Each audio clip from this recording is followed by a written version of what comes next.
Right. So, we are now live. We are now live from the Spider's Den. Now, hopefully, I've actually got this turned off right. Haha. Right, yes. Still got music coming through on your end at the moment, but that should be gone soon. Anyway, I think I've changed this. Yeah, we'll go. Right then. Lads, lasses, people with glasses, and of course, all of those in between, my name, in case you didn't already know, is Dexter, and welcome to the Low Energy Livestream, where this is the first stream that I am doing from the Spider's Den, and it is damn cold up here. So I have my lovely Christmas jumper on, I have a couple of topics to talk about, and a fair few games to give shoutouts to, so hopefully I can keep you entertained for a little while until you all flee to go and watch Barker stream, because I know Barker is streaming a lot at the minute, so yeah, I will undoubtedly lose my audience. Anyway, yeah, I hope that you all have a great day. For those of you that may have already finished work for the Christmas, then I am very jealous. I have one more day left to go. I've got a half day tomorrow, and that's it. So yeah, we'll have to see what happens, and I may do more streams while I'm off, I may not. I'm kind of playing things by ear at the minute, as some of you are aware. Now, I can't talk really loudly because, quite frankly, I don't know if my neighbours are going to be able to hear this, and I don't want to piss them off. Hello there, Albert. Thank you very much for dropping in. Hopefully, I might even hear you on audio soon. Maybe, maybe not. If you've got time, then feel free. So yes, hello there guys, I can see that there is currently 6 people watching my stream. Thank you very much for tuning in. So yeah, right then, so first topic, or first thing I'm going to touch on today is there will be a Into the Spider's Den Part 5 being uploaded probably after this stream. Probably after the stream. So stay tuned for that if you've been following the Into the Spider's Den series that I've been doing. It's a 5-parter. Maybe. There might be more. There might be more. But yeah, for all, it is reasonably okay up here now. I can actually do my streams from here. I've got somewhere that I can work from and everything. Like I said, it is damn cold because there is no insulation above us but lots of insulation below us. So I don't even have rising heat to keep us warm. So yes, it is Christmas jumper time, and I will have to try and get myself some kind of little portable heater that I can stick under my desk to blast some heat onto us to keep us warm in the future. No doubt, it will be absolutely boiling in here come summer, if I'm still here.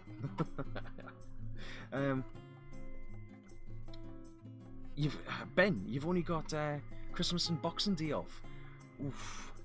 Well, I hope that you enjoy those days. It's unfortunate that you don't have a bit more than that, but yeah, hopefully you enjoy that time off, mate. I hope that you have a very good Christmas. So yes, Ben, you're saying there, I need a better backdrop. Well, at the minute, my only lighting in here is my 2 monitors in front of us, my headset, which, you know, I have the lovely light up headset, and I have an inspection lamp above us, because at the moment, that's just all I have.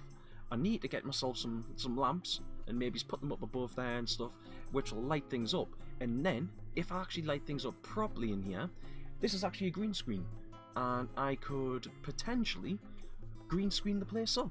Now, if I was to do that with this jumper on, that wouldn't be so good. The jumper's kind of green. I'd blend into the background. But, yeah, I can actually green screen from here. I think that'd be kind of cool. So I might start using that in live streams in the future. I don't know yet, though. Other than that, I have been thinking about getting myself a patch panel.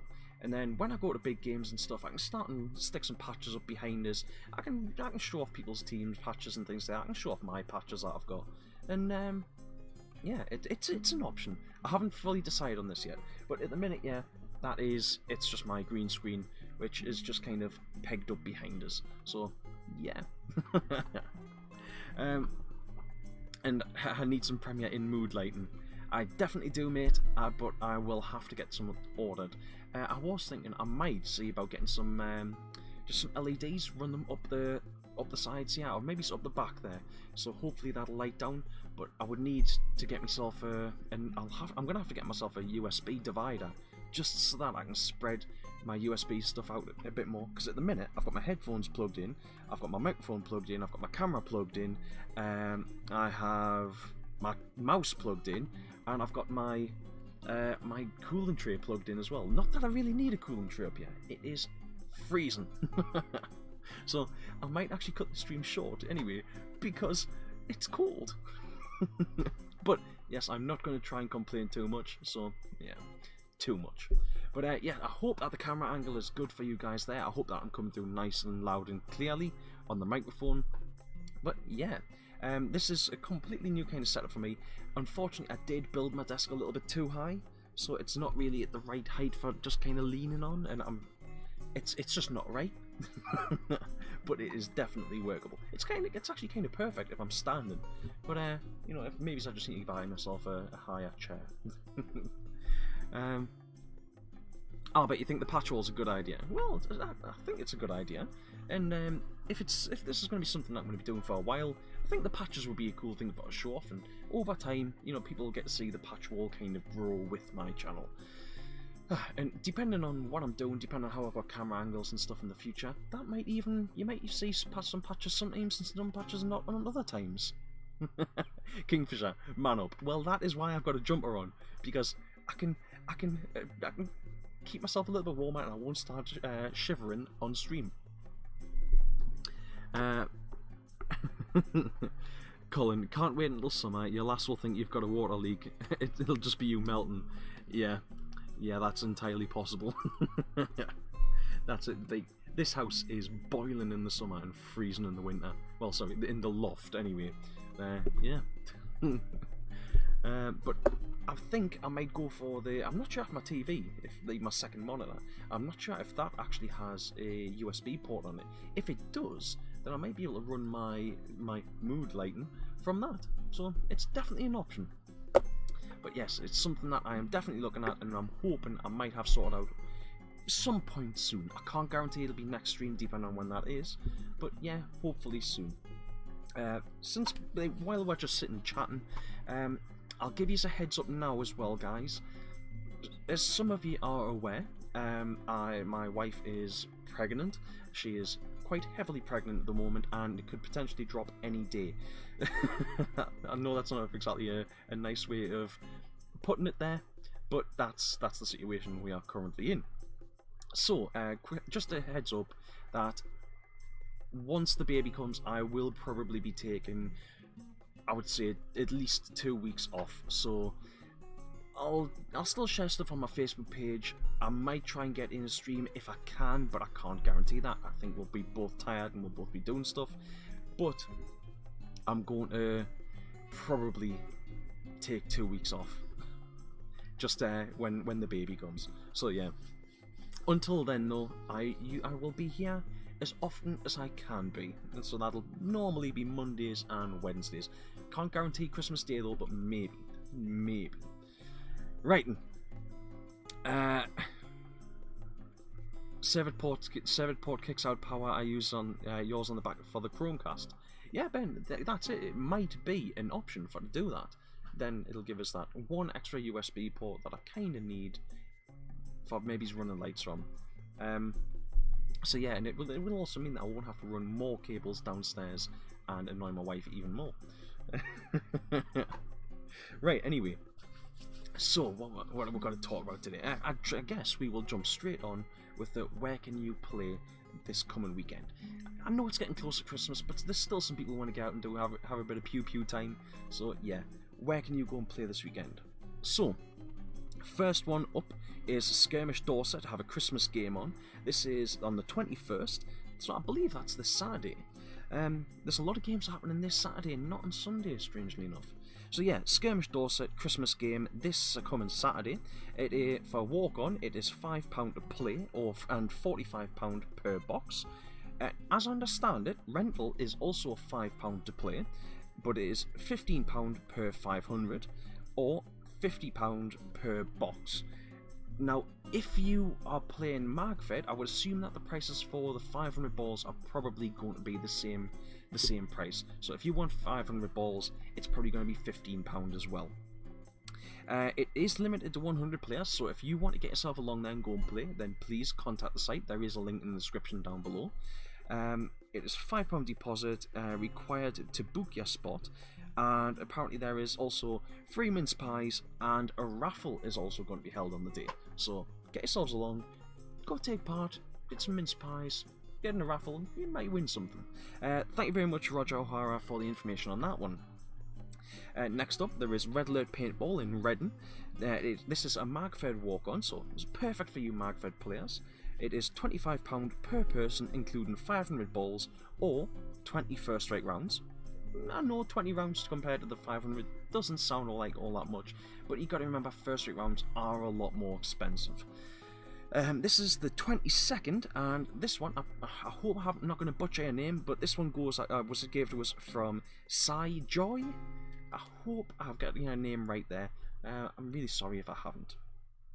Next up, there is the District 23 Christmas Bash, being held on both the 21st and 22nd. It is £30 for both days, including pizza on Saturday night, or it is £25 for a single day. There is on-site camping, there's on-site camping available, which is actually inside the site itself. It is site paint only at £10 per bag for normal paint. There is also UV paint available too, and also 50 cal.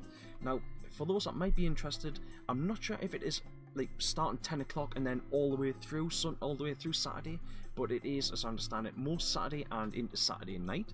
And there is also games running from, I believe, 9 o'clock until 2 on the Sunday morning as well. So yeah, some of you guys might want to get yourselves along that one.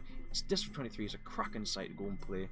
It's one of my favourite in the area at the minute because it's a little indoor field. You don't generally see indoor fields all that often. So yes, that is a really nice one. Next up, there is the Dundee Dogs. Sorry, that was Michaela Fretwell that gave us the information on that one. Next up, there is the Dundee Dogs and Sabotage UK walk-on at Skirmish Central. It is £25 green fee with £25 per case of GI custom. There is also bring your own paint permitted. It is 10.5 balls per second maximum, so that's general sort of tawny level. It is 300 feet per second maximum, so again, what you kind of expect from tawny players. And the games start at 9:30. Thank you very much, Gary Mabbott, for the information on that one. Next up, there is a Members Day at BZ Paintball Stockton. That's Battlezone Paintball Stockton. This one is, both of these are on the 21st, so that's this coming Saturday. The BZ Members Day at Stockton is bring a buddy for free, which is limited to one person per player, so one buddy per player. It is £20 walk-on fee, but you are required to book in advance and pay a £10 deposit. It's kind of kind of understandable, especially for this time of year when they need to know if there is going to be people turning up to go and play. It is £30 per box and £9 per bag. So again, Magfed players, I think £9 per bag is reasonably reasonable. Thank you very much to the Chandy Man for that one. It was him that was the first person to share that one up. And that is it. That is everywhere that you can go and play that I'm aware of for this coming weekend. So yeah, if anybody does have any more information, please feel free to send us a message over on my Dexter's PB Lab page on Facebook, and I'm more than happy to share links up for that on my Facebook page. Or any other games, should I say. I'm happy to share links up of. So, yeah. Ben Rex, Incy Wincy Dexter hiding in the loft, freezing his nuts off because his missus up the duff, to Incy Wincy Spider nursery rhyme. Yeah. Yeah, it is. Now that I'm kind of talking and I'm not thinking about it, I'm not so cold, but I could be warmer. I think I might bring my blanket next time and cuddle up in my blanket while I'm talking to you. I was even thinking about bringing the Tefal coffee machine up here, so I can just click so I can just click that on and have a quick brew while we're talking. Have some hot chocolate maybe. I'd have to steal my wife's hot chocolate though, because she's the hot chocolate drinker. Yeah. You're all going to die down here. Well, that's ominous, isn't it? I forgot to turn my ringtone off. I'll just do that now. There we go. Right. So now it might buzz, but that should be it. Right. So then, guys. Topics for today. Well, the first one, I'm actually going to talk about what I was going to talk about second. I'm going to talk about that first. Hello there, Nigel. Thank you very much for dropping in. It's a pleasure to see you. So yeah, guys, I'm going to talk about the second one first, and I'm only going to mention it briefly because, quite frankly, I always feel awkward talking about fundraisers. But there is a lad who plays down at CPBS regular, as I understand it. He is one of the under-19s, or he was, I don't know if he still is, but at least he was one of the under-19s for Great Britain. Some of you may have seen there is a fundraiser on the go at the minute for Jamie Elwood, because Jamie has been diagnosed with a brain tumour. His GoFundMe page has been up for, I think, maybe a week, maybe it's a little bit over a week, and he's looking for £20,000 for the fund. I think it's for the fund his healthcare. He's already up to almost £11,500. Like I said, I just want to touch on this right quick because I'm never sure how to kind of address fundraisers and things like that for medical things. I don't know how to deal with that. But if you think that funding, making a donation towards Jamie's care is a worthwhile cause, there is a link in the description. Please go check it out. Have a bit read for yourself, and if you can, donate something. Help a promising paintballer get the healthcare that he needs. But yeah, I'll move on from that one because, like I said, I'm never sure about how to actually address fundraisers or anything like that. But yeah, please guys, go check that out.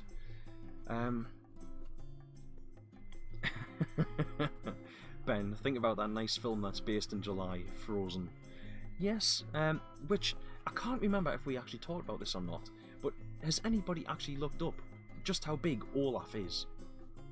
Olaf, the snowman from Frozen, is 5'8". I'm like 5'11". Olaf the snowman is like just a couple of inches smaller than I am. Yet he is only half the size of the rest of the characters from Frozen. Which means that the characters from Frozen must be like 12 foot tall. So yeah, that's something to think about. Right, so yes, guys, I know that's not a huge amount if we're here, but I thought we'll have a bit of talk about this one. Nicky T recently made a video discussing his ideas, or well, giving a suggestion on how to get more players into paintball. And I thought that was a good video, but I'm not sure who it was, but Fat Bob's, I think it might have been Andy Sables, but Fat Bob's released a sort of a mini blog post, I suppose you'd call it, on their website, shared out on Facebook. Yeah, so he recently shared a post out on their Facebook page. This was on the 10th of December, so this is actually a little bit over a week old now, I think. I actually thought that was only last week, but either way, it doesn't matter. So I'm not gonna go onto the share screens. I don't think this is necessary for to share it on screen. But it's just a talking point. So, Nicky T's video that he made was discussing about how his ideas for getting paintballers onto, or getting more players into paintball was, as the post here says, to organise a day at your local paintball site, which is a good idea. You know, if you can organise a day and get players together, then at least there's a good chance that if you orchestrate a day where, you know, it's not going to be taking players to a site that is going to rip them off, it's going to be somewhere that's going to be fun for them, it's going to be more closer to what you know as paintball, and rather than what most people kind of perceive as paintball through things like stag do's and birthday parties at rental sites. Because generally those sites, things like Delta Force, those sort of kind of sites, they generally aren't the best for displaying what paintball really is what us guys would generally know it as.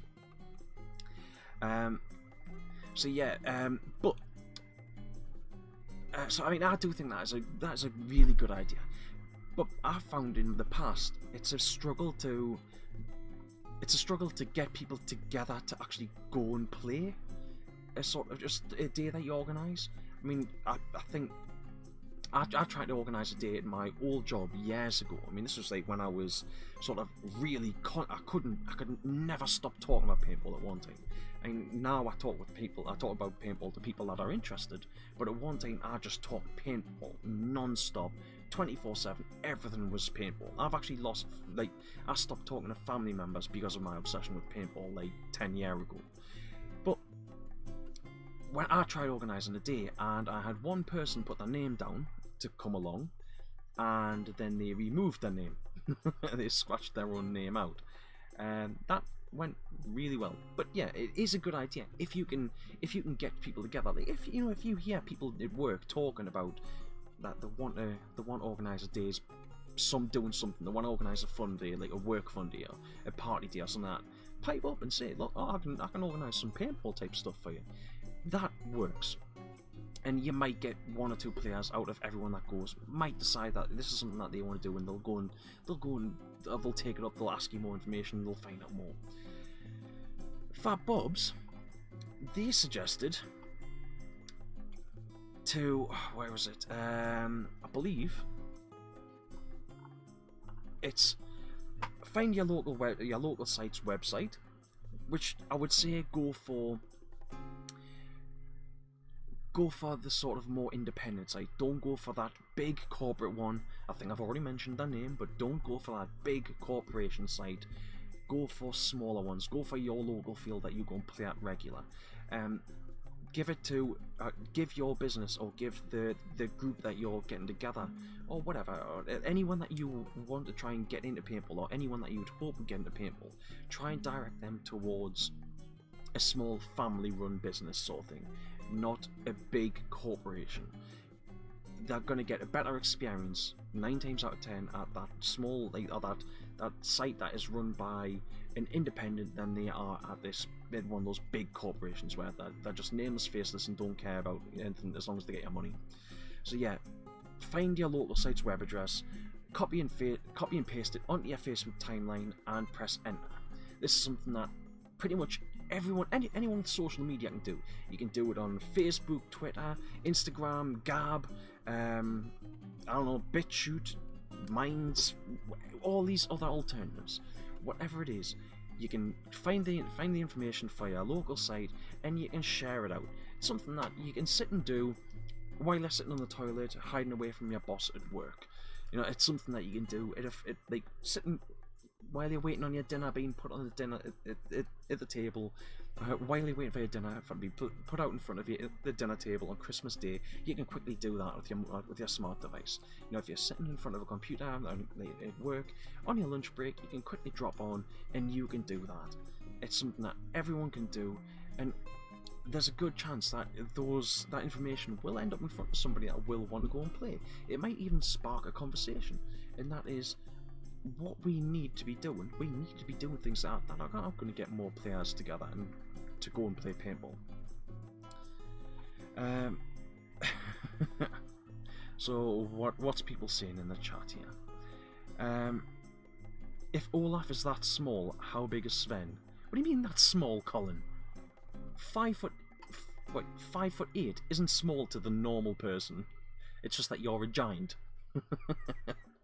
But yeah, Colin, even you would be tiny in comparison to all of the other characters from Frozen. Richie, is this the Halloween horror stream from the attic dungeon? Yes, indeed it is, my friend. It is indeed. I'm already aware that I do need to get more lighting in here, and I'm going to see what I can do about that very, very soon. Gassy, just put your gas back on, and the joys of being a trained professional. Why was your gas off, Gassy?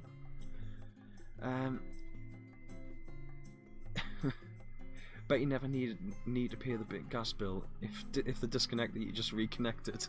Well, yeah, Colin does have a point there. Albert says, no, Richie, it's not Dex's dungeon, as there's no gimp suit.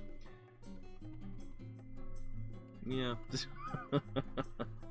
I'm gonna have to get a gimp mask now, aren't I? Just for the sake of it.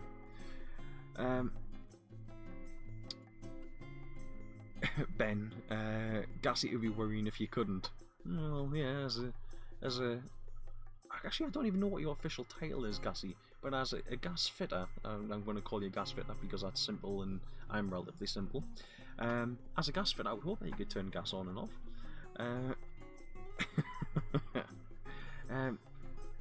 Nigel Dancy, if walk-ons did rental gear, then we all know people that would / could go. I know Skirmish does, but you don't know about other sites. Well, Nigel, I actually think that rental gear being offered alongside walk-ons is becoming a more regular occurrence. There does seem to be a lot of sites that do seem to clock on to the fact that if you do sort of bring a mate or new players play for free and things like that, there's a lot of sites are realising that does help somebody come along. Like, I've got a colleague at the minute that said, you know, he would love to go and play paintball, he would love to try it. Now, I was sitting out, this is a lad I give a lift to in the mornings and I normally bring him home as well. And he's interested, but I said, you know, like, of course I feel like I would be lying if I didn't say that. Yes, paintball isn't a cheap hobby, but if you go to something like, let's say, one of these, hell, any rental site, to be honest, the rental sites are there to make money. It's in the same way that, you know, a pub is there to make money. They are selling you a product that you could get elsewhere for cheaper, but you get, you know, with a site, with a rental day, you get like the environment, you get the experience, you get trained marshals generally, you know, you get your equipment hire and all this sort of stuff. So all that sort of thing is covered, at least in part, by the paint that they sell.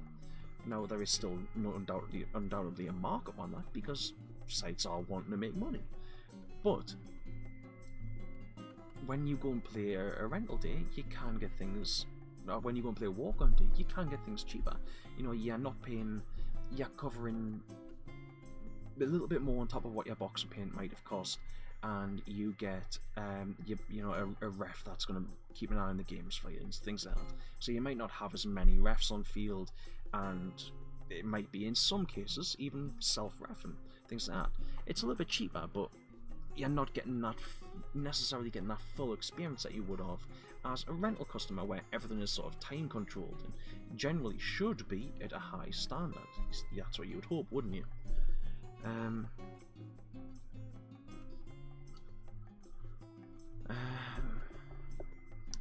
But yeah, I do totally agree with you there, though, Nigel. Like, sites that offer things like rental equipment, you know, sites that are doing a walk-on that offer rental gear alongside. I think they're gonna be the guys that draw new players in.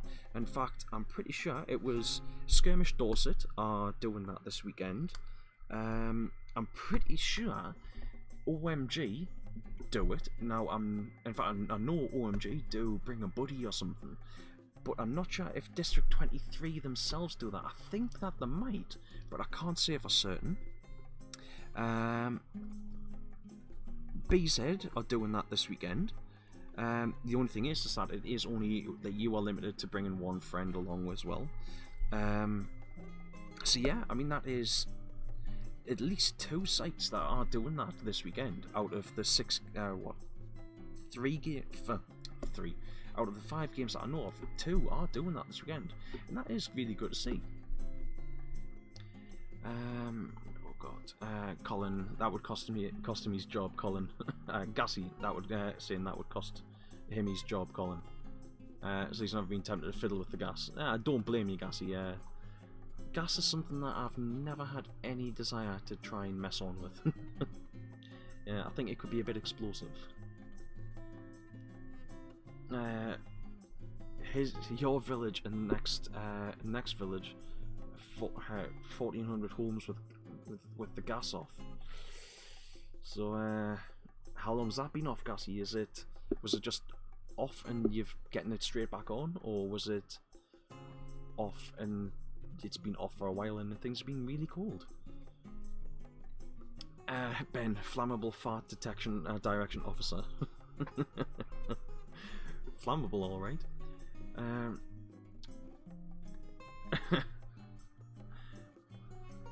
Paul, even and all, has this all gone easy listening tonight? Yes, it has, Paul, because quite frankly, I don't want to make too much noise, because I don't know if my neighbours can hear us or not through the wall behind us. So yeah, if I'm ever streaming during the day, I'll probably be a bit more loud and up height, but on the night time, I'm going to have to be a little bit more toned down, at least for the minute. I have thought about maybe buying some soundproofing to go on the wall behind us, but we'll have to wait and see how this goes. I might not need any for a few weeks. And Ben saying, nothing to win here, Paul, move along. Yes, how come there is certain people in the paintball community that just win things all the time? God, I wish I had your kind of luck. Paul, might stay anyway, Ben. Well, Paul, you are, as always, welcome to stay in chat. Albert, BZ did rental on the last walk-on day he went to, as he took 6 mates with him, who only had their own masks. You see, now that's the thing, Albert. I mean, that was how I started off with paintball. Now, granted, I did go to one of those big nameless, faceless corporations thing I was talking about, but the first thing I went and bought, and it was going off the advice I was told online, was go get yourself a good mask. So I didn't go out and get a good mask, but when I got an alright mask, it did the job that I needed to, and as a result, I did have a better experience when I went out and played. I wasn't fogging up constantly. I did fog up eventually. It was only, I think, like a cheap V-Force. It was a cheap V-Force mask. I can't even remember what the exact model was now, but it did the job I needed to. So yeah, I was happy with it, but I went out and got myself a mask first, went out and played, and yeah, I had a great time. And what was that? That would have been, oh, I don't know. My first proper game with using most of my own gear was the Christmas Bash at YPC 2007. But I played a couple of times as a rental before that, in possibly 2005, 2006. So yeah, I think the first time I played as a rental was about 2004. So yeah. But yeah, that's it. I definitely think that is a great way to help get new players into paintball. Just take them along to a rental day, or take them along to a walk-on day as a rental player, and that's a great one for it. Paul, I know, but my family motto is got to be in it to win it. Well, you know what it is. That is entirely true there, Paul. If you don't get involved, then you stand no chance of winning anything. Yeah. I've just discovered that the battery pack, or the power pack for my laptop is right beside us, and I can stick that on my belly, and that's nice and warm. Right. Gassy, it went off last night with relighting everyone now. What do you mean you're on with relighting everyone now? Are you listening to this on your phone while you're at work?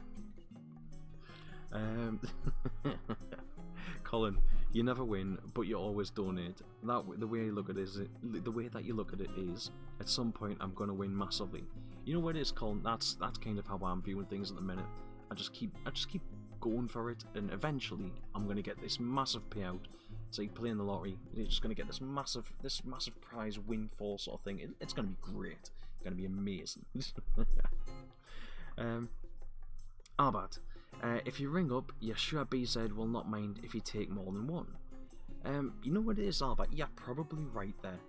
And again, well, because if you do take people along, and you know, even if you can't get in there, the bring a buddy, and let's just say BZ were really strict on it and only let you take one person along. Even just taking that one person along on a day where they're going to be experiencing players playing with their own gear, they're going to experience paintball closer to as we know it, they're more likely to want to go back. They're more likely to not feel like they've just been abused and drained as a cash cow. That's the way I view it. That they're more likely to decide, you know what it is, this is something that I enjoy, this is something that I like, and I want to do this again.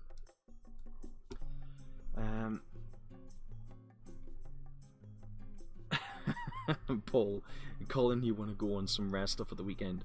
Yes, Paul, I've seen the photos of Colin using that rare stuff, and it looks pretty damn good. So it was that like a proper original cheese wedge hopper and a 6-pack, and a piranha. Was it a piranha long barrel? This is where you're gonna like proper school us on exactly what kind of PMI it was. But it was brass and it was cool. That's enough for me. But yeah, at some point, I kind of do hope I can get my hands on a 6-pack. But quite frankly, I don't think I can afford one. Well, I know we've talked about this before, but yeah. But it'd be the only 6-pack that Colin will have. Well, if he keeps cycling to work, then you know, you could get some abs and some massive chunky thick legs. But yeah, hey, we are up to 10 viewers, ladies and gentlemen. Thank you very much, everyone, for dropping in and checking the stream out. This is the now in the loft quiet stream.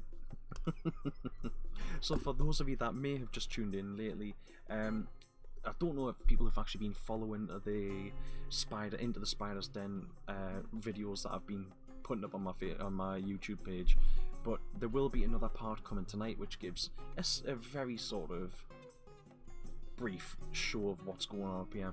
But this behind me, the backdrop was mentioned earlier on, but yeah, this behind us is my green screen. I've just got it up so that you're not just looking at a bare wall behind us.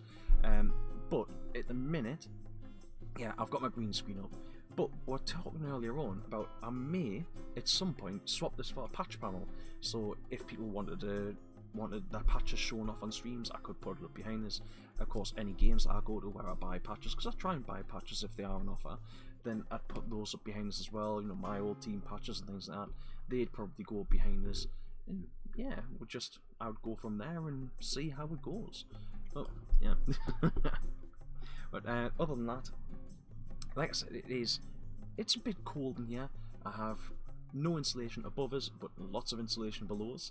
So that's a bit of a downer. But it's just breeze block wall behind us here, pretty much. Obviously, because I'm in the loft, and yeah. I think that's... Oh, yeah.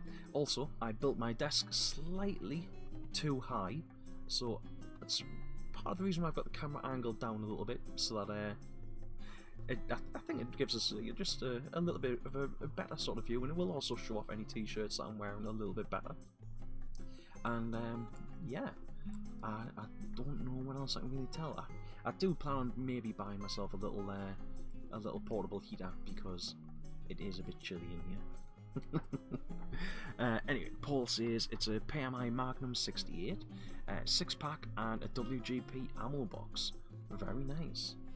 Is that the ammo box, as in got the two little pronged sort of lid in the top? For if you've got to feed paint in with the it's 10-round tubes, but doesn't allow paint to come back out, or is that a sort of a bung lid style?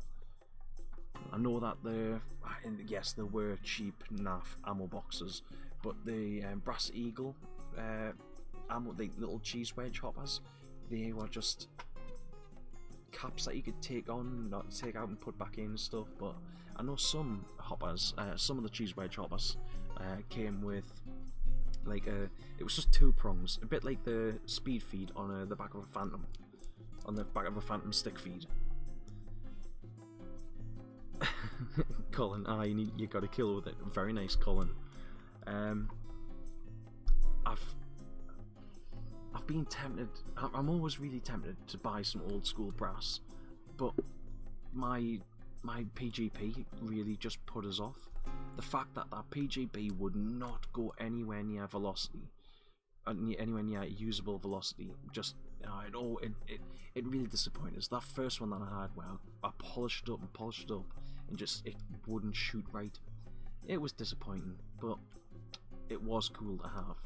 Just walking through a safe zone with a PGP, when people used to seeing things like DMs and egos and all that sort of stuff, when people see you walking past with like a PGP and a rig that's set up for to play with a PGP, it turns heads, and it's just a cool feeling. You know, well, at least if you're an attention whore. Ripper, put a heater in there, and when it snows, the cops will kick me doors in looking for plants. Yeah. I could actually, you know, I think if I put some UV lights up in here, I could grow some nice little pepper plants. Yeah, I mean, I've got all the shelving in here now as well, so yeah. Maybe grow some Scotch bonnet over there and some Butte Jalop over there or something. Yeah, I think that's a great idea. I might actually have to get like some tinfoil sheeting or something, just for to go across the top, just to try and keep myself a little bit warmer. But yeah. So then, guys, has anybody got any ideas on what they would do to try and promote paintball? We've discussed the idea that Fat Bob's put out of sharing, and like we said, it's one that you can do from the comfort of your computer. Just share out your local site's address, stick it up on the internet, and hopefully there might be somebody on your Facebook or your social media that decides that they want to come along. And then of course there's Nicky T's idea about, you know, actually organise a day and take some people along. Has anybody else got any ideas on what they would do? Nigel Dancy, put the clothes dryer exhaust into the loft and get it turned on. That's that. I would have to take that like all the way up through the house. My wife already isn't happy about us having to run an Ethernet cable and a power extension cord up here, but you know, yeah, I can't. Those are kind of manageable because you can just move those out of the way a little bit. Dragging a massive vent hose all the way up through the house, I think I might get in trouble. Ripper, use my tinfoil hats. Hey, I can't believe you've got to come back. Really, it's only a conspiracy if it's proven wrong. It's only a conspiracy until it's proven right. Just call me Alex Jones. What is it? The turn in the frickin' frog's gay.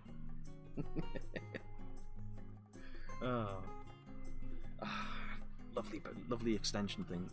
It's nice and warm. My power block for my laptop, keeping us nice and toasty. Alright, and guys, so has anybody got anything that they would like to talk about? Because unfortunately, we've come to the point in the show where I have basically run out of topics. Because quite frankly, there is nothing really all that much happening at the moment. So, Nigel, you just had kids and then forced them into paintball. Well, I'm working on that one, and they love it more than me. I'm bringing a mate to skirmish on the 29th, and I'm lending them a marker bottle, etc. You see, now that, in my opinion, if you've got the gear to do that, because I know that there is some people that are really on a budget when it comes to paintball, and they have like that one marker, that one mask, that one sort of plain clothes, and that's it. I know that there is some people like that, and you know, hell, that's great if if you can only afford one set of gear and you go out and you put your heart and soul into the game, then power to you. But those that do have, you know, enough gear where they can't afford to, like, they can kit other people up. No, I'm not saying give them gear, but if you know those people that have got kit that they can loan to other people, they can go out and play like that.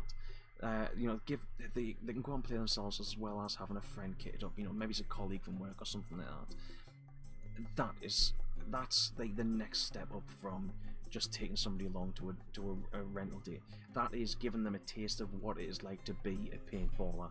Yeah, they've got to give that gear back at the end of the day, but that's a great way to give somebody the bug. It's definitely something that should be you know, should be looked at.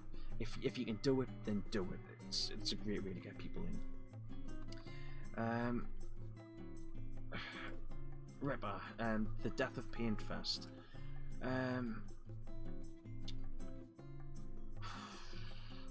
Touchy. What do I say? As Albert said, I think it's been coming for a while. You know, those that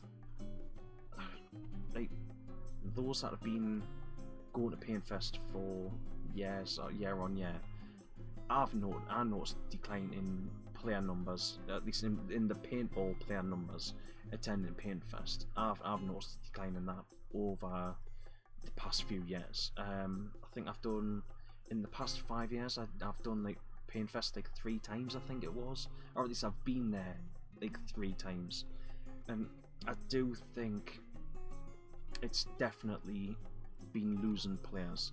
Now, I don't know why that is. Is it the economy? Is it players looking for something different? Is it just that paintball is dying? You know, what is it that's caused us to, as a community, what is it that's caused players to stop attending Paintfest as much? I will say that it did seem similar at North versus South. There didn't seem to be as many paintballers at North versus South, and both North versus South and Paintfest had a very significant number of airsofters. Now, I'm not sure if this was the first year that they've ran airsoft alongside paintball at Paintfest, but there was a lot of airsofters at Paintfest, and obviously because they ran Airfest alongside Paintfest.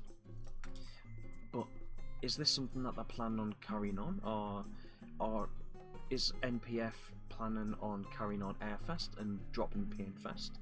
If that is the case, then I'd be interested to know exactly what the attendance numbers were for Paintfest for the past season. Was it that bad that it just isn't worth carrying on? Was that how bad it was, or is it just that the Jed has decided to pack both Airfest, both Airfest and Paintfest in? You know, what exactly is it? As Albert said there, and I would second this. I don't know the exact numbers, but at times it really did seem that there was more players playing GCC than there was Paintfest.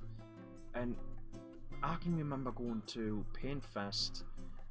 I don't know if the first time I went was 2013. I think it might have been, and it was heaving. It seemed like it was a really busy game at the time. It was great fun. It was a good laugh. And then it does seem that every time I've gone since then, it's slowly been the numbers have been falling off, which isn't good to see. But I just wish that, you know, that, I don't know, you know, is it maybe that there's just too many games now and players have got too much choice, and as a result they're being fractured? Because obviously there's a lot of players can't afford to be out every single weekend, so when you go and drop 150 quid at a big game, be that a Magfed or a standard sort of normal paintball game, is that is that a factor? You know, like, is it that players just can't afford to go and play a big game every month, and when there's possibly multiple big games on each month, they just can't do it? Is that it?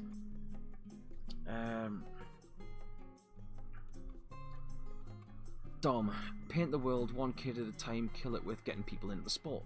Yeah, I believe it's Louis Leon that does paint the world, and from what I've seen, because obviously I follow it that much on Facebook now, I'm struggling to actually keep up with all the different sites and pages and stuff.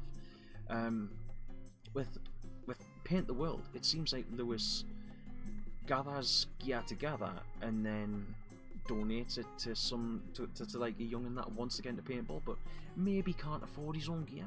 And I do think that's a fantastic way to do it, because it is giving people gear, and when you have that initial outlay sorted out in the straight away, or it's the kind of like the whole sort of, in a way, the Big Brother schemes that you hear about people doing, like the sort of giving somebody a role model to look up to. It's a little bit like that, and that does seem to work. Yeah.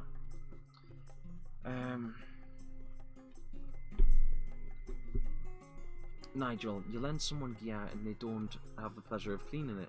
That's also true. Yeah. Maybe if they actually had to clean the gear after the event, then that might put them off paintball. No, that's why you give rent. That's why you give people that tag along big tipmans, because you can just squirt them with a hose and then they're clean. Put a little bit of oil in it and it works fine again.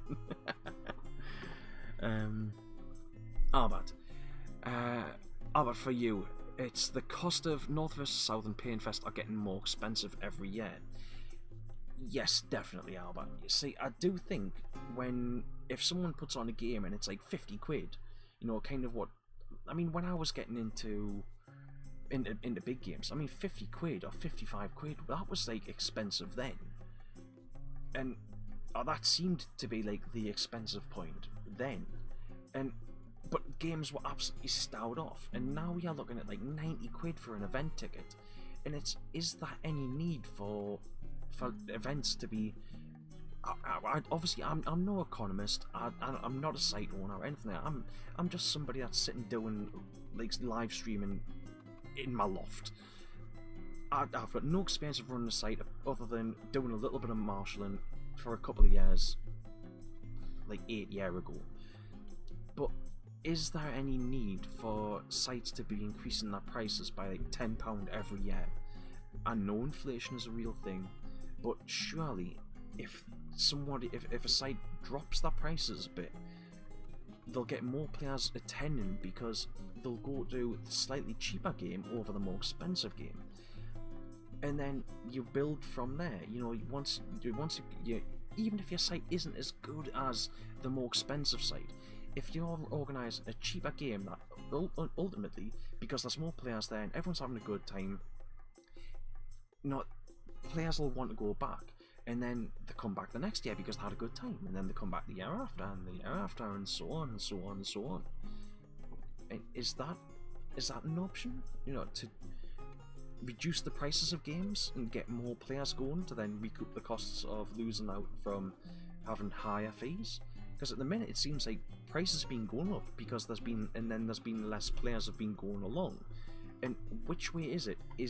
Are the prices going up because there's less players, or are the players not attending because the prices are going up?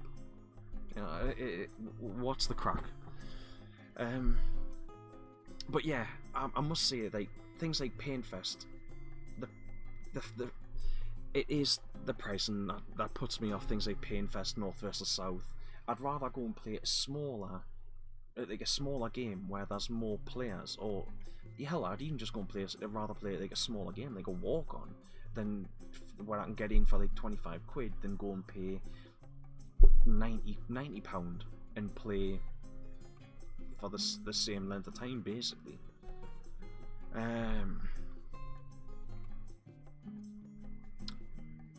Ben, there's like 3,000 paintballers, but like 15 to 20,000 airsofters. it's the retail smart choice. That there's ridiculous numbers of airsoft sites within an hour view, but no events within 90 minutes. Yeah, you know, as time has gone on, I've basically had to admit that yes, you know, I'd still stand by the idea that airsoft and paintball are about as expensive as each other to get into into each other. You know, if you want to go and play airsoft, it's probably, and you want to get a good gun, it's probably going to cost you about the same to get a good gun in paintball. I'm not talking like the most top high end. I'm just talking to get yourself a good gun. It's going to be going to work, and it's going to be more fun. It's going to be fun, and it's not going to break all the time or anything like that. You're probably looking at about the same amount of money. But the ammunition is a lot cheaper, and ultimately, I think that is one of those things that draws a lot of players to it. So, yeah, I mean, I can't dispute that. You know, when you can buy 3,000 rounds for $7.99 or something, you cannot. You've got no argument that paintball is cheaper or even the same sort of cost. The gear might be roughly the same. I mean, you can even wear the same gear. There's a lot of speedsofters are now wearing paintball branded gear. You know, Milsim players or Markfed players are using the same gear as airsoft players are. But it's the sort of costs in the long run that make airsoft cheaper. Now it's common knowledge. It's undisputable. But it's one of those things of, you know, it's an expensive sport. If you go into it knowing it's expensive, well, you've gone into it knowing it's expensive. But I do also think the huge amount of... I do think Milsim has a lot to count for why people go over and play airsoft. I think the whole Milsim, Magfed, all that sort of stuff, that is a big draw for people. And when you have got replicas and one-to-ones, you know, when you can go to a shop and you can buy your favourite gun from Call of Duty and hold it there in person, and it's like a one-for-one replica. Now, granted, it doesn't fire real bullets, but you can then run around in the woods with this one-for-one replica of your favourite gun from Call of Duty or from a certain film or something like that. I mean, hell, you can even go out and you can buy the replica blaster. I'm not sure what exactly it's called. It's like the M1 something, isn't it, from Aliens. You can go and you can buy that in an airsoft version, and you can go out and have fun with it. And when you can do that, I think that is a big draw for people. It's I've had the conversation umpteen times with a lot of airsoft players is airsoft primarily is played by people that want to do military simulation, because there is there's a massive wide variety of one-for-one replicas and things like that. You know, it's a lot easier to play replica or play like full-on soldier when you've got airsoft stuff, whereas paintball is more for people that aren't particularly interested in going one-for-one replica and full-on milsim and all that sort of thing. But the problem is, you've got your airsofters, but it's your speedsofters are effectively sub-air players that are playing airsoft, and your Magfed players are effectively airsofters playing paintball. There's that crossover, and it's how do we draw more people over from Magfed? And I think the only way that we can potentially do that, how do we draw more people over from airsoft? And I think that is to an extent promote Magfed paintball, promote Milsim in paintball. I think that's how we are going to get more players over. Not in every example, not in every case, but I think that's how we're going to do it a fair bit. I think that's how we will get a lot of players over.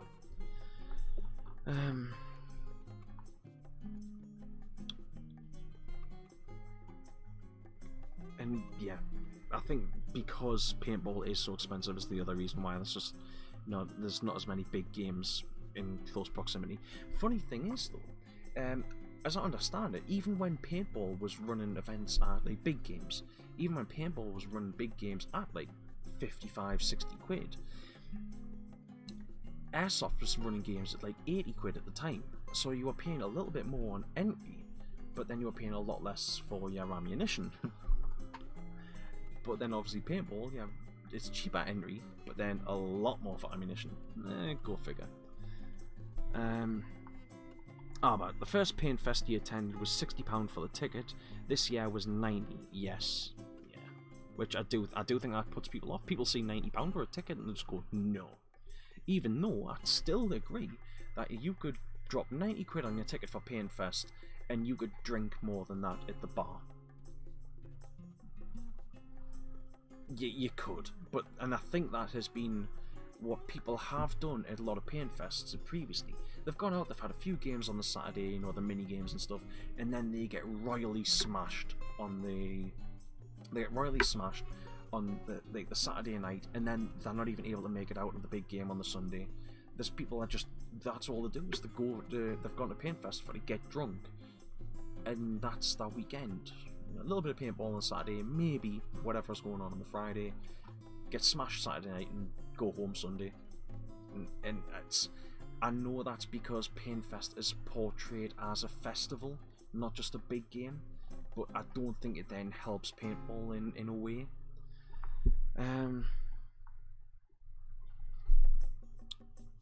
But then Alster saying, add travel plus paint, food and drink, and you're talking £200 plus for the weekend.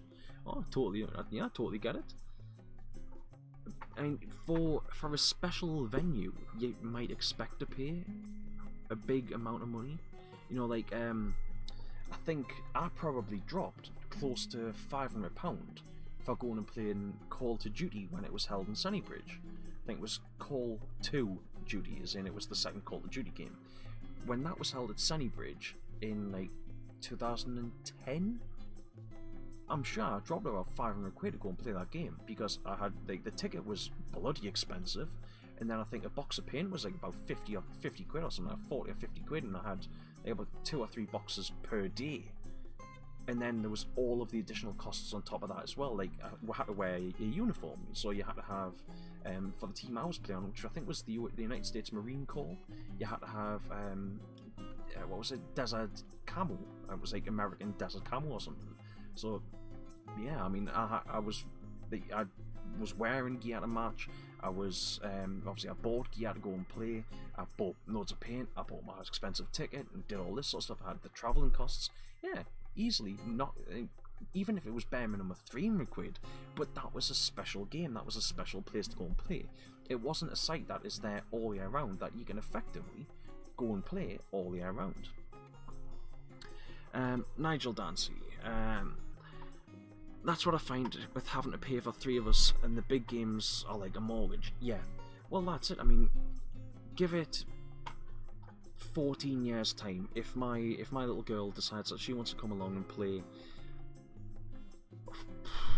the idea of paying what I pay for a game, and then paying for her on top, and if my wife decided that she wanted to come and play as well, I mean, yeah, the idea of having to pay for multiple people to go and play, it is a lot of money. I mean, as opposed to if you were to go and play not a Magfed game, go and play an airsoft game, you could buy like three bottles of 3,000 BBs, and that's going to cost you 21 quid.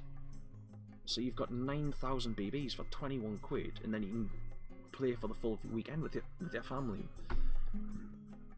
It's so easy to understand why some people do go and play airsoft. Nigel, you think Magfed Paintball is going to take off? Cheaper for the day unless you are a first-rate user. Nigel, it already is. That's what I've been talking about for a while, and I think that is genuinely one of the big draws for Magfed Paintball. Is it's going back to the point of people playing soldiers, which I do think there is a big draw for people that want to play soldiers.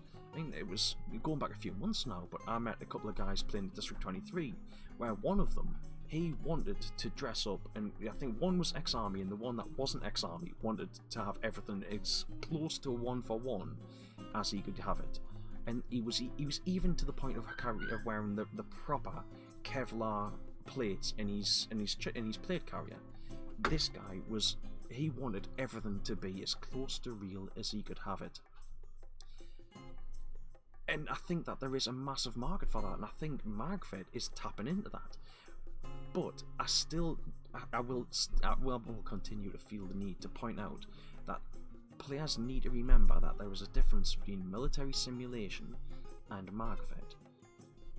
They've both got their places, and Markfed is a great thing to play. I mean, it's not exactly my style, but I can appreciate it, and it's in spirit with the sort of play that I like to play. But it's got a big draw to it.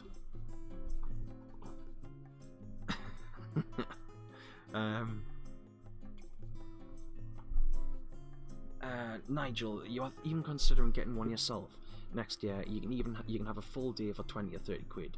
You know what it is, Nigel? If you're considering getting yourself a Markfed marker, if you don't want to drop a full, you don't want to drop a massive amount of money on a Markfed specific marker, you can buy adapters for feed necks of normal markers like Egos or whatever else you've got. Hell, even just a Tipman 98. And you can buy Tipman TPX mag adapters that just stick into your feed neck, and you can buy yourself a handful of used TPX mags and use that adapter, and it's perfectly compliant with Markfed. It's the exact same playstyle and everything. It just doesn't look realistic, and if that'll give you an idea of if you even enjoy it. The alternative to that is take a look at Pump. Pump is a great alternative to playing Markfed. It's basically the same sort of play style. It just again doesn't look realistic. You're reducing the amount of paint that's in the air. You've got a manual limit on how fast you can fire. It's a great cheap alternative.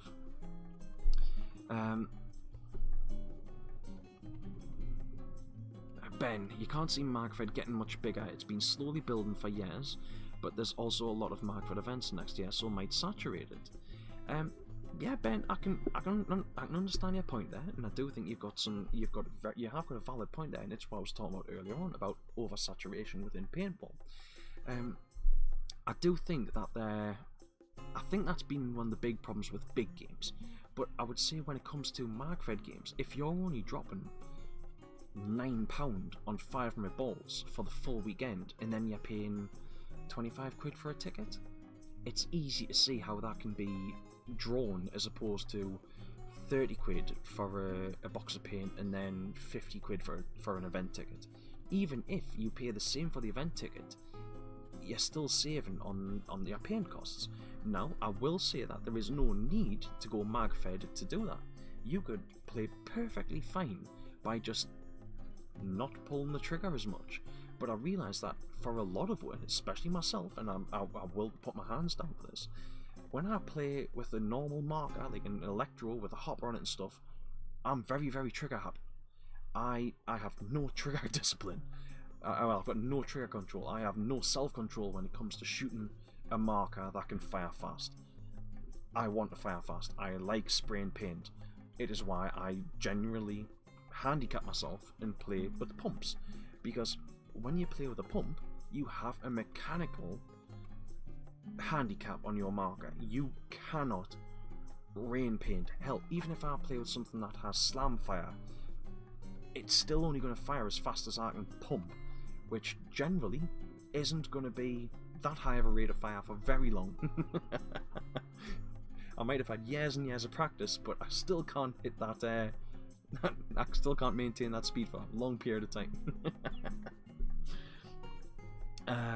But yeah, I do think Markfed, or at least the play style, the sort of play environment of Markfed, does have room to grow and expand. Kingfisher, his squad has actually converted 2 airsoft players this year, and they are preferring Markfed paintball to airsoft. Well, you see, yeah, I can actually understand that. You see, this is something that I've argued about with airsofters before. They say that, like I said before, it is cheaper to buy airsoft ammunition, but when you go and play airsoft and you've got things like full auto and you're firing, hell, let's be conservative and say 10 shots a second. It is so easy to just stick a 500 round mag into your airsoft gun and spray 500 rounds out in like a couple of minutes. because if you've got full auto and you're firing 10 shots a second, you can just hold the trigger down, crank the little wheel on the bottom, and rain death. But when it comes to mag-fed paintball and having sort of realistic amounts in your mags and stuff, you play more conservatively. You can't just rain paint constantly like you can when you're playing sub-air as well. And I do think generally airsofters and sub-air players have that in common. This idea of just putting as much paint down range as they can.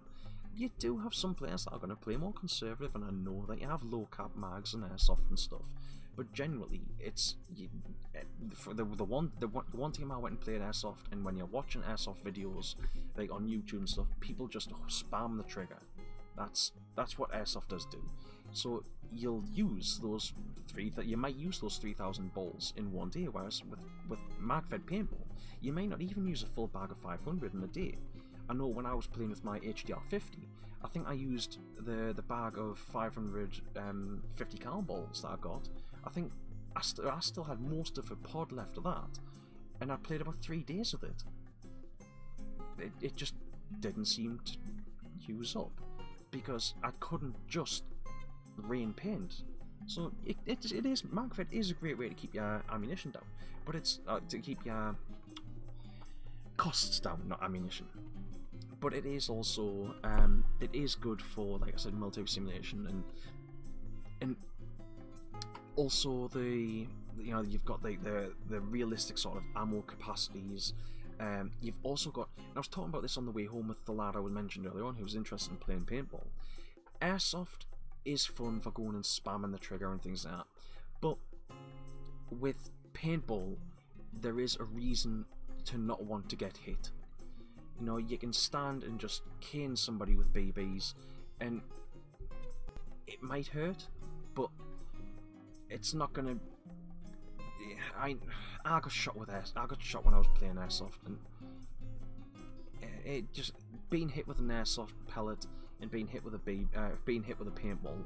There's no comparison. It's like being stung by a wasp to getting punched in the face. That it's a lot harder hit. It's more realistic. So those guys that are, I'm not saying it's not realistic, but it's just more realistic than airsoft, in my opinion. But it's just, there's more reason to not want to get hit with a paintball than there is to not want to get hit by an airsoft gun. Yeah, that's just my opinion, but it's great to hear that you're actually converting people, mate.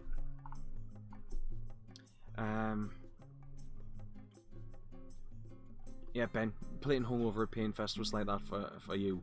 Yeah, that's it. I do think that with Paintfest there was a lot of people that were going to Paintfest getting absolutely smashed, and they just weren't. They were either going out and trying to play and they were rough and couldn't be bothered to play, or they just weren't playing. And I think that was why swapping the big game to the Saturday last year was a great idea. I just wish that they'd let themselves have time to build on that.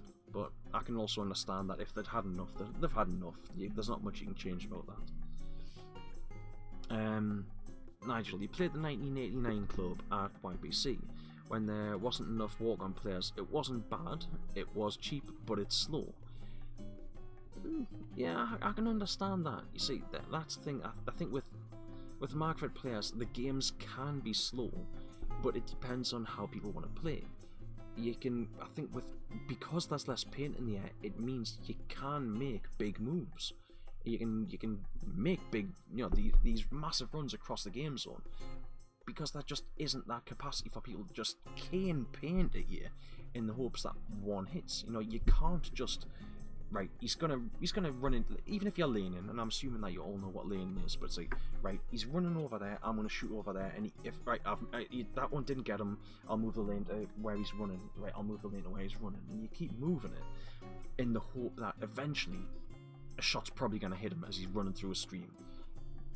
You can't do that so much with limited paint, because you go, right, he's running from there, he's gonna run to there, and you go, brrr, shit, empty.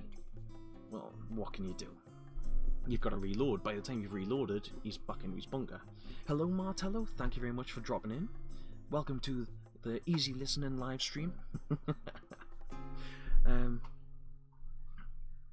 Oh, but yes, for a special event, you're prepared to pay for it, but not a paintball site. Yeah, exactly. Martello, 500 quid. Yeah, you can play Croatia for 690 and have a holiday. Well, yeah. You've got to remember when I'm talking about this, this going and playing at Call of Duty. It was for a guy that was had expensive tastes, shall we say? But yeah, Croatia, like 500 quid on a game then wasn't an issue for us. I was still living at home and I had lots of money at the time, and now I have to pay for all my own bills. Isn't it funny? I still refer to living at my mum's as living at home. I haven't lived at home for like 6 years now.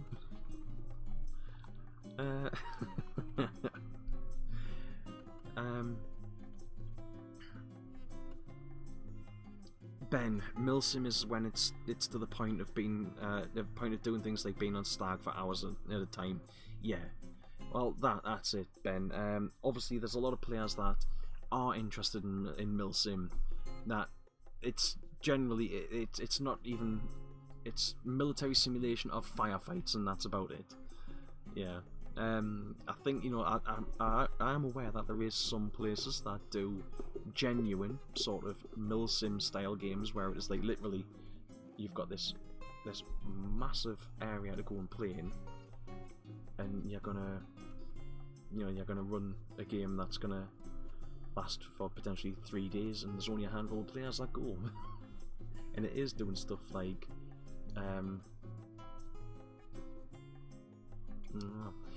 yeah, so you've got like only a handful of players that are going to run genuine missions and stuff. Hell, they might not even see each other for the entire game.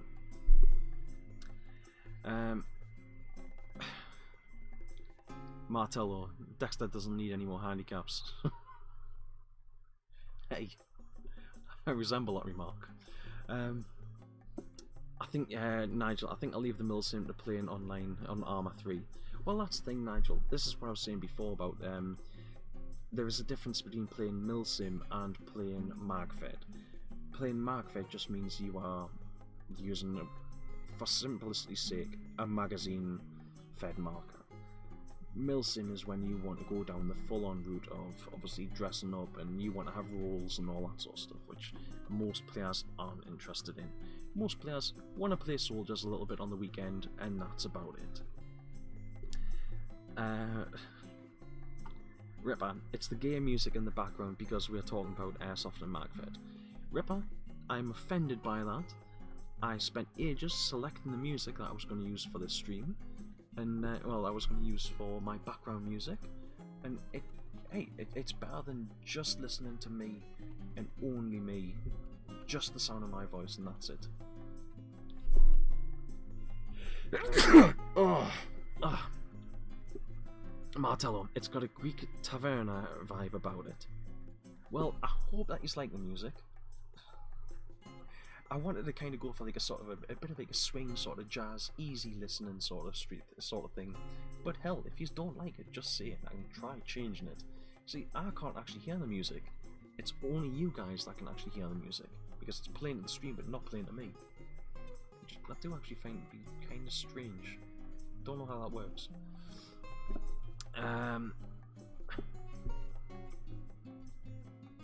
Ben, it started when you joined Ripper. I thought it was your cooking music. The music should have been playing the entire time. Colin, Martello's care package arrived. Ripper, I set my meals on fire, so it has to be heavy metal. Right.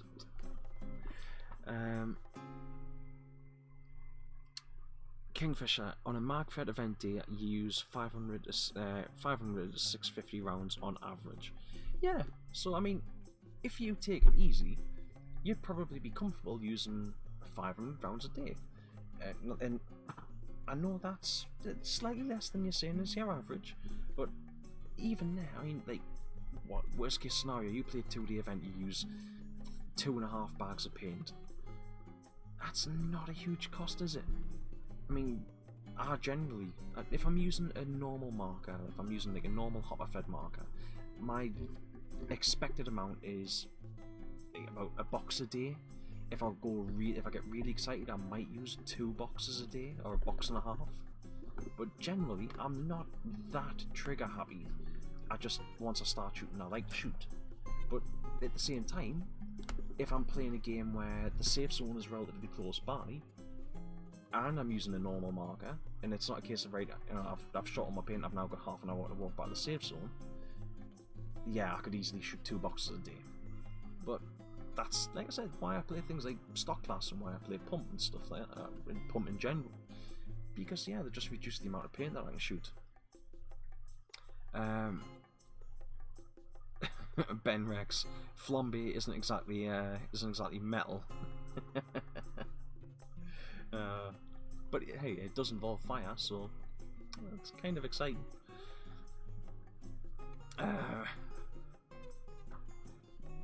Martello, you can use 500 to 1000 on a scenario day. Just because your gun's not mag-fed doesn't mean I have to spank paint everywhere. Oh, I totally agree, Martello, and that has been my argument with a lot of mag-fed players for a long time. But I think it's just obviously if the temptation is there to do that, and it is also easier to do that when you are shooting a normal marker. Anyone with any trigger control could easily go out and just keep pace with the mag-fed players all day and maybe never have to reload their marker.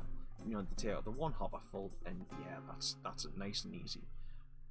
But it's too tempting to just and be done with it. Yeah. Nigel, you used 2,500 the other day at Lincoln. Wasn't bad, to be honest. It wasn't bad for him, to be honest. Yeah.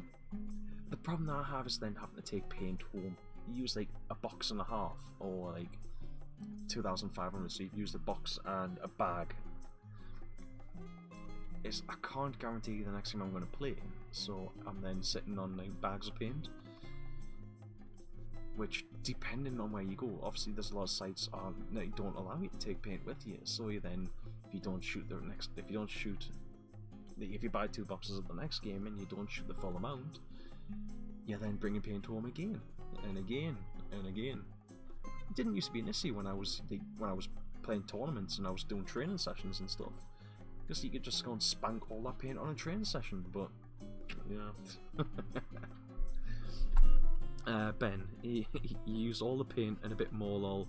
You used to have 260 300 quid each time you went out with your dual TPX setup with Zeta mags.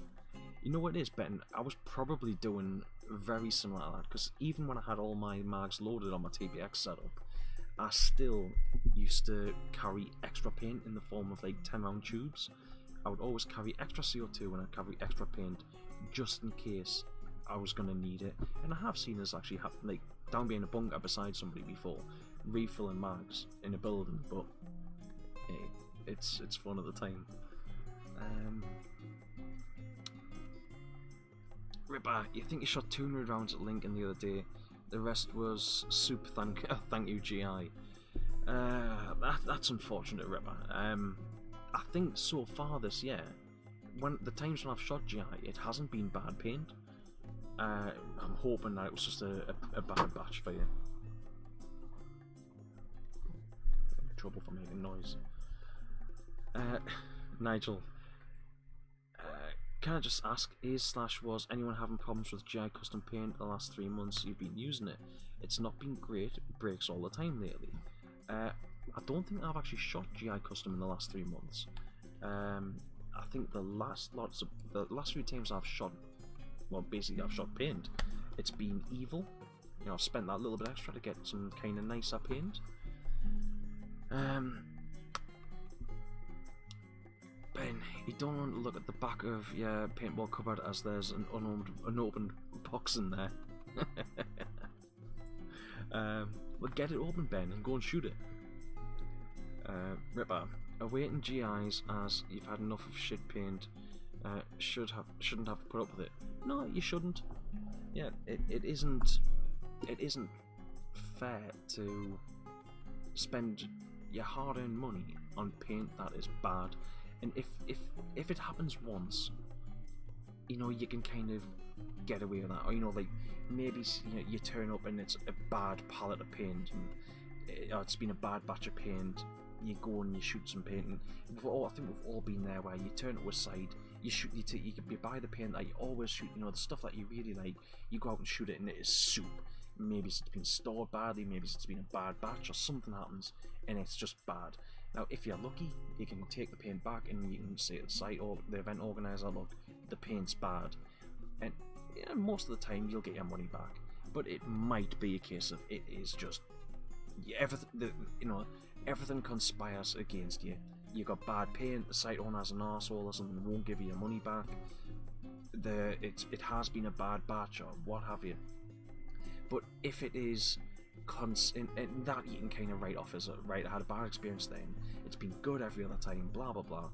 But if it is consistent, where it is just bad paint, bad paint, bad paint, bad paint, especially if you're shooting, you know, if you're shooting multiple different brands, then I'd say it's maybe time to start looking at your own gear. But if it's regular, and then yeah, you certainly want to be complaining to the manufacturer, because like I said, if you're spending your hard-earned money on paint and it is bad paint, it's not on. Ben, Nardex, 15 loaded Zetas and dual ninja line.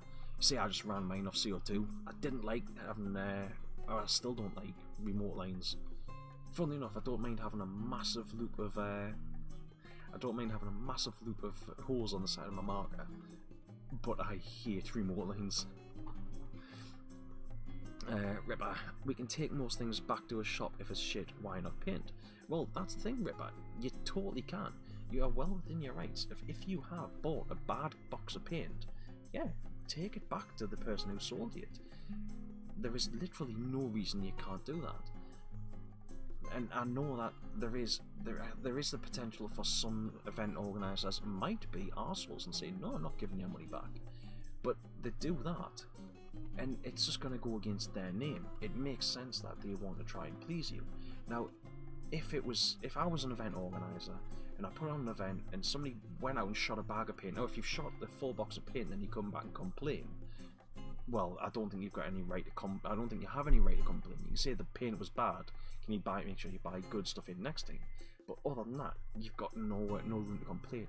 If you take out, you know, if you empty your first bag of paint, you go and shoot it and it is bad, and you take it back and go, look, here's 3 bags back, here's whatever I didn't shoot, it is bad paint, then you've got some room to stand, because then the event organizer or the site owner, whatever, can then take that paint, go back to their supplier and go, look, my customers are complaining about this is uncalled for, stop selling this shit, otherwise you're going to lose my business.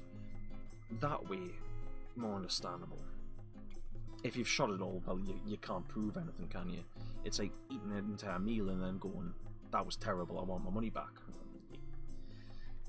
You just can't do that. The box is like 2 to 3 year old now. Ben, I had a box of, was it Zap? That I had that shot really nice, and that was God knows how old. I think Zap stopped making paint before I even started playing, but it was good paint. Shot straight anyway. Paul, Nigel, the GI that you had at Lincoln went through my level 1 okay, but turned to soup in the Predator. Now,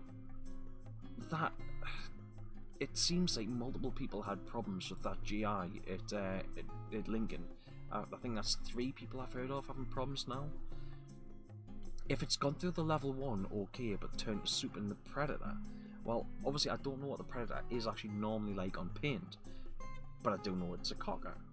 Cockers can be a bit harsher on paint, but then again I would also expect the level 1 to not exactly be the most gentle.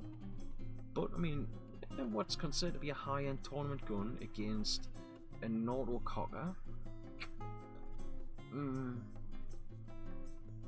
I'd kind of expect that the Tony gun would be softer, but not much softer, mine, with it being a level 1. But yeah, if it had only been you, then I would have maybe gone. I'm inclined to think it's the gun. But when I know that multiple people had problems with it, yeah, I think it's definitely been the paint. But is it possibly a case of it was just thin shelled and too cold for it? So it's just been brittle and broken markers. The Bob Long, Ego, and both cockers made soup. I've been there before, and it's not nice. I think it was the last Stargate game that I went to, where I was shooting. I'm not even sure what kind of Vulcan paint it was. I just know it was a Vulcan brand paint, bought from the event organizer, and I didn't take a marker with us so I could shoot it. There was just nothing that would. Everything that I tried to shoot that day turned to soup. Nigel, I stay away from it now. I used it a few times at skirmish. Through my Rise mini, it soups all the time. Yeah. Maybe it's been a bad batch that's been made, and it could be a case of in like a couple of months' time that paint is shooting absolutely fine again. Maybe it needs to be kept in warmer conditions before going out and playing. Hopefully GI can sort the issue out, and you guys can, maybe you guys can actually get some decent paint. The site says talk to GI. Yeah, I would say with the amount of people that are having problems with that paint, you probably want to be talking to GI about it. But then again, GI might then in turn speak to the site because it's not our problem, it's they haven't stored it right. Don't know. Guess you'll just have to see what you can do with that.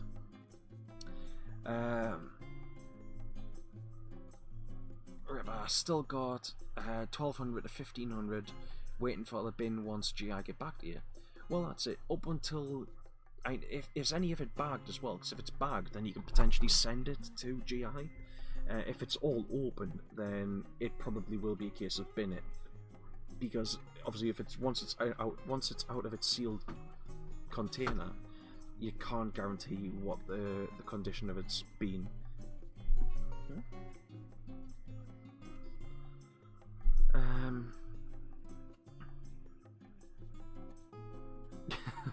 Nigel remembers Ripper in the church with your marker and bits cleaning. Yeah, I think anyone that uses an autococker has been there at some point. The paint changed size with every bag. Now that is just wrong. I mean, if the paint is changing size with every bag, yeah, that is only going to lead to problems. If you can't, if your paint isn't consistent, then when you've ball matched it or tried to ball match it in the safe zone, if it's a big ball and you put on a nice big barrel, well then you're going to lead to barrel bursts if all of a sudden it drops down to like 50 cal, whereas you're firing, because you're just going to have paintballs rattling around inside the barrel and bursting. If all of a sudden you get massive balls and you've put on a really small ball because it was a small ball that you originally ball sized with, well then you're going to end up with chops and stuff, aren't you? Or bursts that are going to be right down in the breech. I think it was the last time I went out and played. I was playing stock class, I think, and actually at one point I'd cocked my marker, and for some reason it just didn't seem to want to recock. It didn't seem to matter how much I tried pumping it, it wasn't cycling right. And it turned out that with my Phantom, I've got a ball D10 kit in it, and it was actually that my marker wouldn't pump forward because there was a ball stuck in it that wouldn't go through the ball sizing kit that I put in. Luckily, I was trying to pump back, so I wasn't shoving up against the ball and going to burst it. But if I had actually realised that it wouldn't pump forward, because I was kind of overexcited at the time, if I'd realised that it wouldn't pump forward and I'd forced it, I would have probably burst a ball in my marker, which would have then caused problems throughout the rest of the games. I would have had to head back to the safe zone, or at least even find myself somewhere safe that I could basically split my marker in half and try and clean it out. And try not to lose the ball detent at the same time.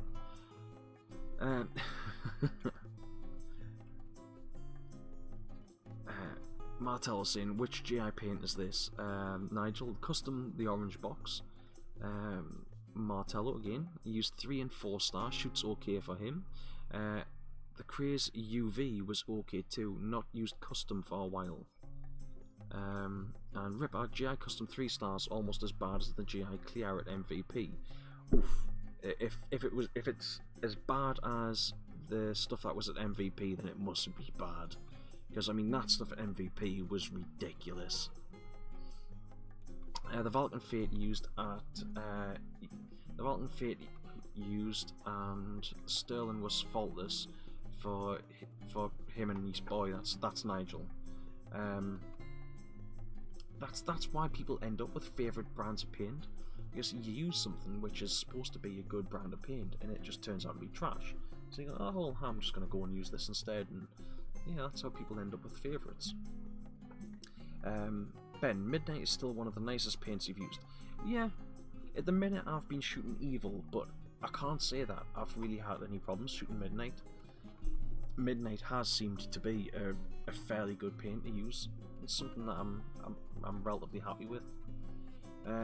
But yeah, the Evil that I've been shooting lately, that has been worth it. You know, it's been breaking nice, it's flying straight, which breaking and flying straight are important things for any paintballer.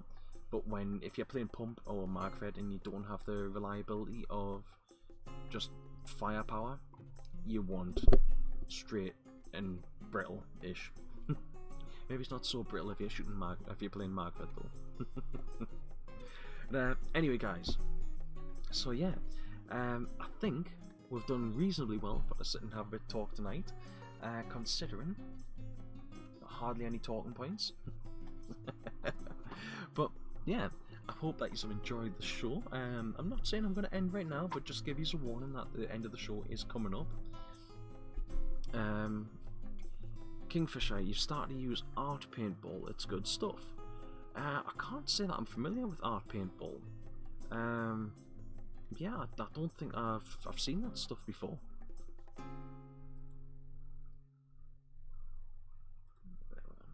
Yeah, I don't think I've seen that stuff. Who is it that's making art? Although with a name like Art, I'm inclined to think ProShar. Yeah, I would be inclined to think ProShar, but as I understand it, ProShar is basically just rebranded Vulcan, or is it that Vulcan is rebranded ProShar? I'm not too sure on that one. Somebody in the comments is more than likely able to correct us on that one.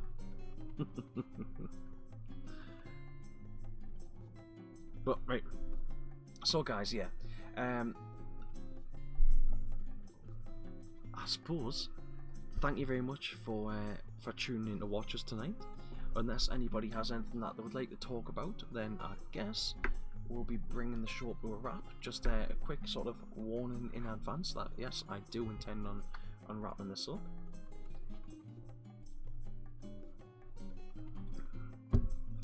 Nigel, Art, don't they make Berserker?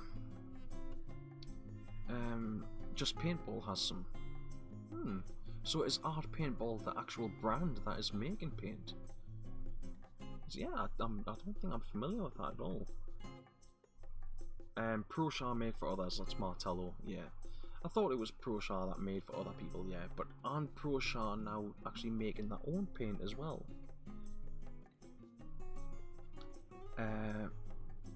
ProShar has a really thick fill, according to Ben Rex. Well, yeah. Was it ProShar that they were shooting at the ICC, where it was the really thick pink stuff that they marked really well? So everyone was pink by the end of the day.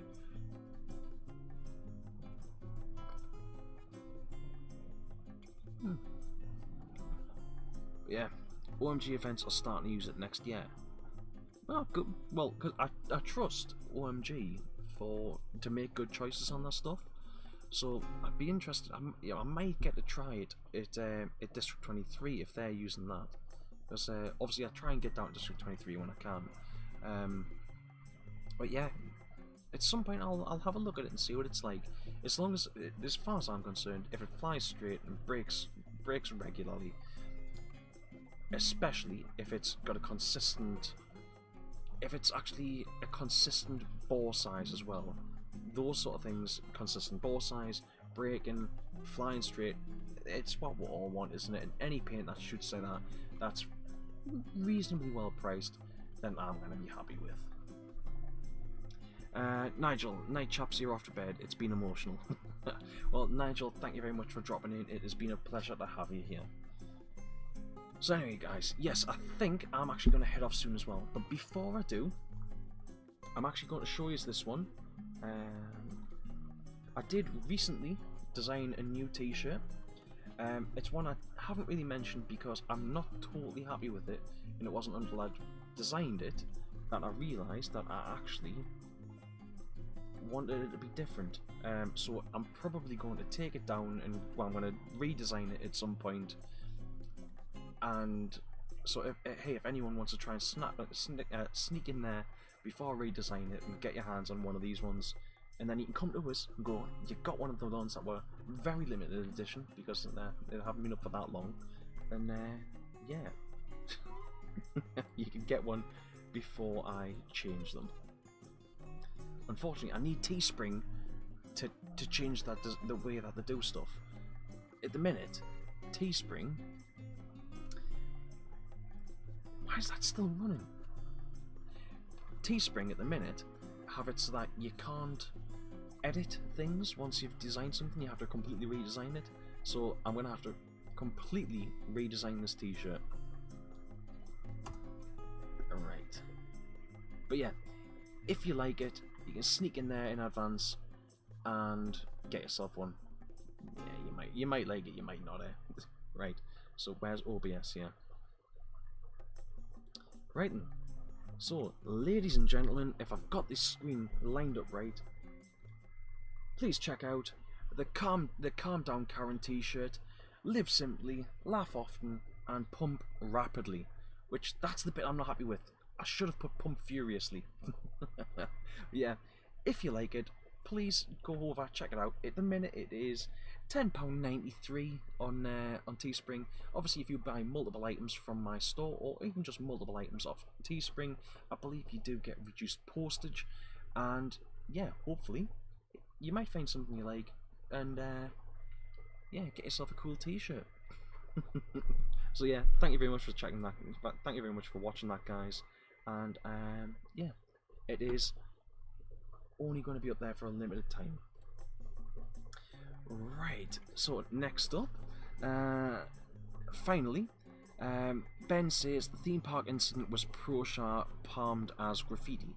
Was that the theme park incident where they said it would disappear after a short period of time and it didn't, and they were then ordered to go back in and clean it up? Is that the theme park incident you're talking about, Ben? Oh, guys, I'm sure that you can hear that water running, which probably is quite distracting. But unfortunately, there's nothing I can do about fixing that. That is the water tank that is directly behind my where my laptop is, my microphone. So yeah. Anyway, guys, right. I think I'm going to bring the stream to a close now. It has been a pleasure to entertain you guys tonight. This is your, I suppose, 1 minute warning that the stream is coming to a close. I'm just rambling now to fill the dead space until that point. But yeah, I think the first night in the Spider's Den has gone reasonably well. I'm going to see what I can do about getting some more lighting in for next weekend. I think I might. I've seen some cheap LED strip that I might be able to get, which I might be able to put around here, and then it'll reflect a little more light onto us, and maybe my green screen behind us nice and glowy, green, and then I can from that point maybe use the green screen properly. But yeah, Ben, it's good to hear that you can't hear it. So yeah, thank you very much for watching, guys. It has been a pleasure as always. My name is, in case you didn't already know, is Dexter, and I shall see us all later. As Chan likes to say, love you, bye.